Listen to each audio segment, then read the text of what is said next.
Hello everyone, स्वागत है आप सबका फिर से एक बार मेरे इस यूट्यूब चैनल पे।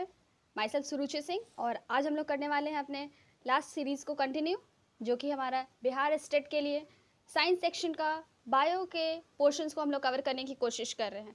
तो बिना किसी डिले के आपको मालूम है कि हम लोग सिर्फ क्वेश्चंस पे फोकस कर रहे हैं, जितना ज़्यादा हम लोग क्वेश्चन का प्रैक्टिस कर सकें, क्योंकि अभी लास्ट मोमेंट पे अगर हम लोग कॉन्सेप्ट समझने की कोशिश करेंगे तो मे बी ये पॉसिबल नहीं है।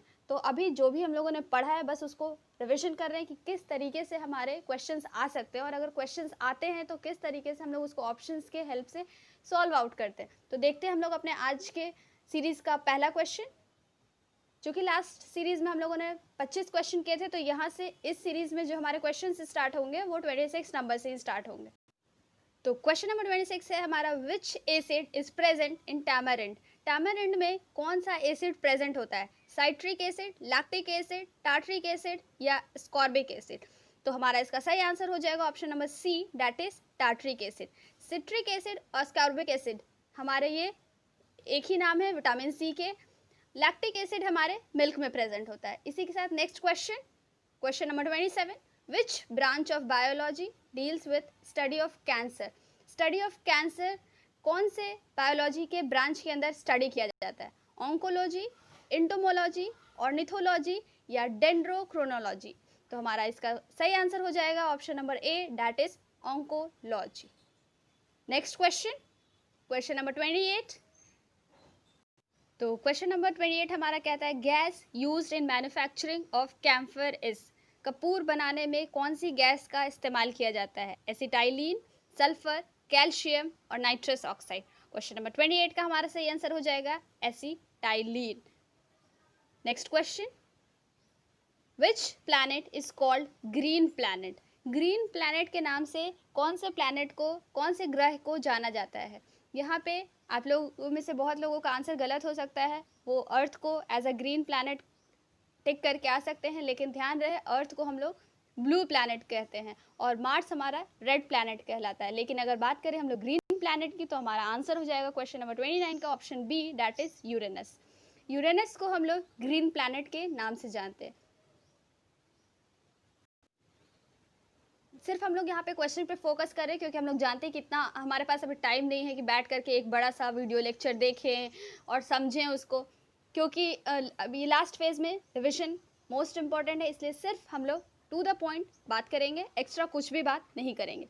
What is the absolute zero temperature. Absolute zero temperature किसको कहते हैं? क्वेश्चन नंबर 30 का आंसर क्या हो जाएगा? तो क्वेश्चन नंबर 30 का हमारा आंसर हो जाएगा -273 degree Celsius, that is option number A. Now let's move to the next question, that is question number 31। Iodine test is used to test the presence of. Iodine test किस चीज़ के presence को test करने के लिए किया जाता है? फैट, स्टार्च, प्रोटीन और विटामिन? तो हमारा इसका सही आंसर हो जाएगा option number B, that is starch. Iodine test हम लोग टेस्ट करते हैं to test the presence of starch. Starch की प्रेजेंस को टेस्ट करने के लिए जो टेस्ट किया जाता है उसे हम लोग कहते हैं iodine test. Next question, question number 32। Nail polish remover contains. Nail polish remover में क्या होता है? बेंजीन, पेट्रोलियम, एसीटोन या इथर? तो क्वेश्चन नंबर 32 का हमारा सही आंसर हो जाएगा, it contains acetone. Nail polish remover contains acetone. Now let's move to the next question, that is question number 33. Human bone does not contain. Human bone में क्या नहीं होता है? कैल्शियम, कार्बन, ऑक्सीजन और फोस्फोरस? तो हमारा इसका सही आंसर हो जाएगा option number C, that is oxygen. Human bone does not contain oxygen. It contains calcium, carbon and phosphorus, but it does not contain oxygen. So याद रखिए, human bone does not contain oxygen. Now question number 34. Which of the following is used to make raincoats? नीचे दिए गए options में से किसका इस्तेमाल raincoats बनाने के लिए किया जाता है? पीवीसी, नायलॉन, टेफलॉन या रेयॉन? तो हमारा क्वेश्चन नंबर 34 का सही आंसर हो जाएगा option number A, that is PVC. PVC stands for polyvinyl chloride, और इसका ही हम लोग इस्तेमाल करते हैं हैंडबैग्स बनाने में, पाइप्स बनाने में और वायर्स बनाने में भी। तो इसी के साथ हम लोग देखते हैं अपना next question, that is question number 34। हो गया हमारा 35। Noise pollution is measured in. Noise pollution को हम लोग मेजर करते हैं किस में? तो noise pollution is measured in decibel. Option number ए हमारा सही हो जाएगा। क्वेश्चन नंबर 35 का सही आंसर हमारा हो जाएगा डेसिबल, जिसको कि हम लोग डिनोट करते हैं DB से, ठीक है। और यही हमारा डेसिबल ही हमारा ऐसा यूनिट है किसका? लाउडनेस का भी। तो ध्यान रखिए कि ऐसा यूनिट ऑफ लाउडनेस हमारा क्या है? Decibel. Now next move let's move to the next question, that is question number 36, which says which process does not involve evolution of carbon dioxide। इनमें से कौन सा ऐसा प्रोसेस है जिसमें कि हमारा कार्बन डाइऑक्साइड इवोल्यूशन उसका नहीं होता है, वो बाहर नहीं निकलता है? Option A says combustion, respiration, fermentation और फोटोसिंथेसिस। तो क्वेश्चन नंबर 36 का हमारा आंसर हो जाएगा photosynthesis, that is option number D. क्योंकि हम लोगों ने देखा है, पढ़ा है, फोटोसिंथेसिस के प्रोसेस में क्या होता है, वो इवॉल्व करते हैं ऑक्सीजन और वो लेते हैं कार्बन डाइऑक्साइड, इसलिए हमारा इसका सही आंसर हो जाएगा option number D, that is photosynthesis. Next question, question number 37। Non stick cooking utensils are coated with. जो हमारे घर में इस्तेमाल होने वाले यूटेंसिल्स हैं, नॉन स्टिक यूटेंसिल्स हैं, उनके ऊपर किस चीज़ का कोटिंग होता है? टेफ्लॉन, मेलामाइन, PVC या पॉलीस्ट्रीन। तो हमारे नॉन स्टिक जो कुकिंग यूटेंसिल्स हैं वो हमारे कोटेड होते हैं टेफ्लॉन से, दैट इज ऑप्शन नंबर ए हमारा सही आंसर हो जाएगा। बात करें अगर हम लोग पॉलीस्ट्रीन की, तो ये जितने भी हमारे इलेक्ट्रिकल अप्लायंसेज हैं वो हमारे पॉलीस्ट्रीन के बने होते हैं। Next question, question number 38। Islets of Langerhans are present in.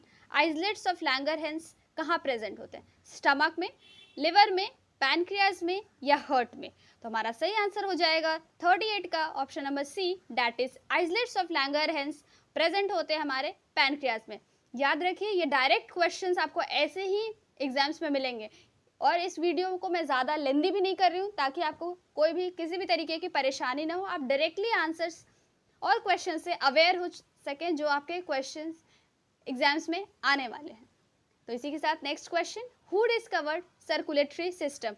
Circulatory system का आविष्कार किसने किया? Thomas Edison, William Harvey, Robert Hooke या रॉबर्ट बॉयल। तो क्वेश्चन नंबर 39 का आंसर हो जाएगा हमारा William Harvey. Circulatory system was discovered by William Harvey. Next question, question number 40। Which of the following is responsible for giving color to human skin? Human skin का colour देने के लिए कौन सा रिस्पॉन्सिबल है? Option A lucifer, option B haemoglobin, option C flavonoids, option D melanin. तो ध्यान रखिए कि ह्यूमन स्किन का जो कलर है उसके लिए रिस्पॉन्सिबल है हमारा मेलानिन। मेलानिन के वजह से ही हमारे स्किन कलर डिसाइड होते हैं, अफेक्ट करते हैं। तो नेक्स्ट क्वेश्चन देखते हैं हम लोग, question number 41। Insulin is a kind of. Insulin एक प्रकार का क्या है? हार्मोन, प्रोटीन, एंजाइम या विटामिन? तो क्वेश्चन नंबर 41 का हमारा आंसर हो जाएगा हार्मोन। इंसुलिन हमारा एक हार्मोन है। हार्मोन क्या होता है ये सारे मैंने डिटेल में प्रीवियस वीडियोस में डिस्कस कर चुका है। Next question, question number 42। pH of human blood is. Human blood का हमारा pH कैसा होता है? Slightly acidic, highly acidic, slightly basic या हाईली बेसिक? तो क्वेश्चन नंबर 42 का हमारा सही आंसर हो जाएगा option number C, that is slightly basic. ध्यान रहे ह्यूमन ब्लड का pH स्लाइटली बेसिक। बेसिक हम लोग किसको कहेंगे? जो 7 से ऊपर है। 7 हमारा न्यूट्रल और 7 से, इसलिए ह्यूमन ब्लड का pH हमारा कितना हो जाता है? 7.4। और टीयर का भी हमारा pH 7.4 ही है। Next question, question number 43। Which acid is released when an ant bytes. जब चींटी काटती है तो कौन सा एसिड रिलीज्ड होता है?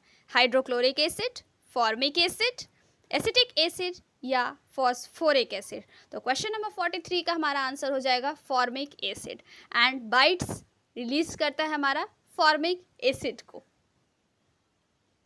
Question number 44। The diastolic pressure in a healthy person is. Diastolic pressure कितना है किसी भी हेल्दी पर्सन का?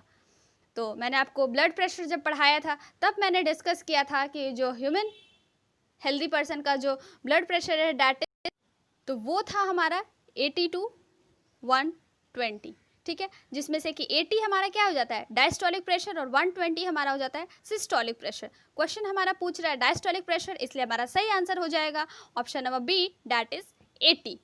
Next question, question number 45, with which of the following body organ is pacemaker associated? pacemaker कौन से body organ के साथ associated है? लिवर, ब्रेन, हार्ट या lungs?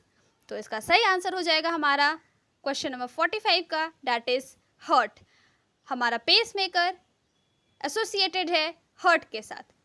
Now let's move to the next question, question number 46, the sun, the moon and all those objects shining in the night sky are called as? सूरज, चांद और भी जितने objects हैं जो कि नाइट में शाइन कर रहे हैं उनको इकट्ठे क्या कहेंगे? स्टार, सैटेलाइट, सेलेस्टियल बॉडीज या मिल्की वे? तो क्वेश्चन नंबर 46 का हमारा सही आंसर हो जाएगा सेलेस्टियल बॉडीज। सन, मून और भी सारे शाइनिंग ऑब्जेक्ट्स नाइट स्काई में, उसको हम लोग एक टर्म से डिनोट करते हैं, that term is celestial bodies. Collectively इनको डिफाइन करने के लिए हम लोग जिस टर्म का यूज़ करते हैं वो है हमारा सेलेस्टियल बॉडीज। तो कंफ्यूज नहीं होइएगा, इसका आंसर हमारा ना ही स्टार होगा, ना ही सैटेलाइट होगा, ना ही मिल्की वे होगा। मिल्की वे हमारा एक गैलेक्सी है, स्टार और सैटेलाइट से आप लोग ऑलरेडी अवेयर हैं और प्रीवियस वीडियोस में भी मैंने डिस्कस किया है स्टार और सैटेलाइट के बारे में, तो आप वहाँ से भी चेक कर सकते हैं और अपने डाउट्स क्लियर कर सकते हैं, क्योंकि यहाँ पे सिर्फ हम लोग डायरेक्टली क्वेश्चंस कर रहे हैं और क्योंकि इसके जितने भी थ्योरीज हैं वो सारे मेरे वीडियोस में ऑलरेडी डिस्कस हैं, तो मैं आपका ज़्यादा टाइम वेस्ट ना करके उसको यहाँ पे वापस से रिपीट नहीं कर रही हूँ। Next question, question number 47, oxygenated blood is carried by? Oxygenated blood किसके द्वारा कैरी किया जाता है? Pulmonary vein, pulmonary artery, hepatic portal या रीनल वेन? तो हमारा सही आंसर हो जाएगा पल्मोनरी वेन के द्वारा।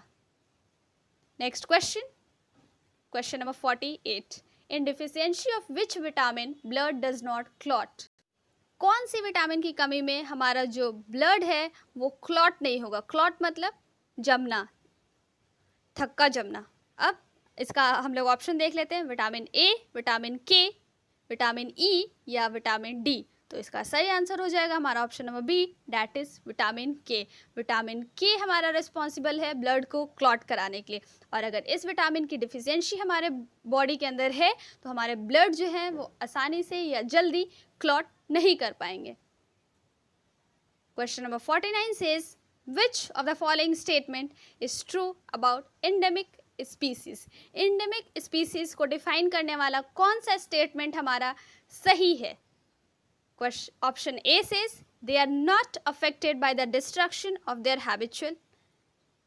उनके हैबिचुअल को अगर हम लोग डिस्ट्रक्शन करते हैं तो उससे उन्हें कोई फर्क नहीं पड़ता। They are found only in zoos and botanical gardens, वो सिर्फ जू और बोटानिकल गार्डन्स में पाए जाते हैं। They are found exclusively in a specific habitat, कोई एक स्पेसिफिक जगह पे वो बहुत ज़्यादा अमाउंट में, बहुत ज़्यादा नंबर्स में प्रेजेंट्स होते हैं, पाए जाते हैं। Endemic species can never become endangered, endemic species कभी भी इंडेंजर्ड नहीं हो सकते, नहीं बन सकते। तो हमारा इसका सही आंसर हो जाएगा option number C, that is कोई भी एनिमल या ऑर्गेनिज्म अगर एक पर्टिकुलर स्पेसिफिक हैबिटेट में बहुत ज़्यादा अमाउंट में नंबर्स में प्रेजेंट होते हैं तो उसको हम लोग कहते हैं endemic species. They are found exclusively in a specific habitat, वो सिर्फ एक पर्टिकुलर जगह पे पाए जाते हैं। और इसी के साथ हम लोगों का आज का लास्ट क्वेश्चन, आप लोग देख सकते हैं कि कितनी जल्दी, मतलब 15 मिनट में हम लोगों ने आज के 25 क्वेश्चंस को देख लिए। इससे आप अंदाज़ा लगा सकते हैं कि ये वीडियो में कोई भी हम लोगों ने फालतू बातें नहीं की हैं, सिर्फ हम लोग टू द पॉइंट क्वेश्चन और क्वेश्चन के सही आंसर को देखा है। ये आपके लिए एक बहुत ही अच्छा रिविजन है, अननेसेसरी पूरा टाइम वेस्ट आपका नहीं होगा। सिंपली आप लोग ज़्यादा से ज़्यादा क्वेश्चंस को कर सकेंगे और आपका रिवीजन अच्छे तरीके से हो जाएगा। आपको पता लगेगा कि आपने क्या पढ़ा है और कहाँ पे क्या पढ़ना बाकी है। Question number 50 says in the alimentary canal the solid food moves downward because of? Digestion के वीडियो में ये पूरा प्रोसेस आपको अच्छे से एक्सप्लेन्ड है। अगर आपको अपनी थ्योरी को अच्छा करना है या समझना है डिटेल में तो आप वहाँ से पढ़ सकते हैं। तो एलिमेंट्री कैनाल में जो हम लोगों ने भोजन को निगला है वो नीचे जाता है बिकॉज ऑफ, किस वजह से, the contraction of muscles in the wall of food pipe. जो हमारा फूड पाइप का वॉल है उसके मसल्स के कॉन्ट्रैक्शन की वजह से, the flow of fluid material taken with the food, जो हम लोगों ने भोजन के साथ फ्लूइड मटीरियल लिया है उसकी वजह से, ग्रेविटेशनल पुल की वजह से, या force provided by the muscular tongue, जो फोर्स उसको मस्कुलर टंग के द्वारा प्रोवाइड किया गया है उसकी वजह से। तो इसका सही आंसर हमारा हो जाएगा option number A, that is the contraction of muscles in the wall of food pipe. और ध्यान रहे इस मूवमेंट को हम लोग क्या कहते हैं, पेरिस्टैलेटिक मूवमेंट। इसमें हमारे जो वॉल्स हैं उनका कॉन्ट्रैक्शन होता है। पूरा अच्छे से मैंने इस प्रोसेस को डाइजेशन वीडियो में समझाया है, आप वहाँ से देख सकते हैं। तो इसी के साथ हमारा आज का सेशन यहीं पे ख़त्म होता है और मिलते हैं बहुत ही जल्द एक अच्छे और बहुत सारे इंपॉर्टेंट क्वेश्चंस के साथ, जिसमें कि आप टू द पॉइंट अपने सारे कॉन्सेप्ट्स को रिकॉल कर सकते हैं। तो this is Suruchi Singh signing off. Thank you. Have a great day. Bye bye.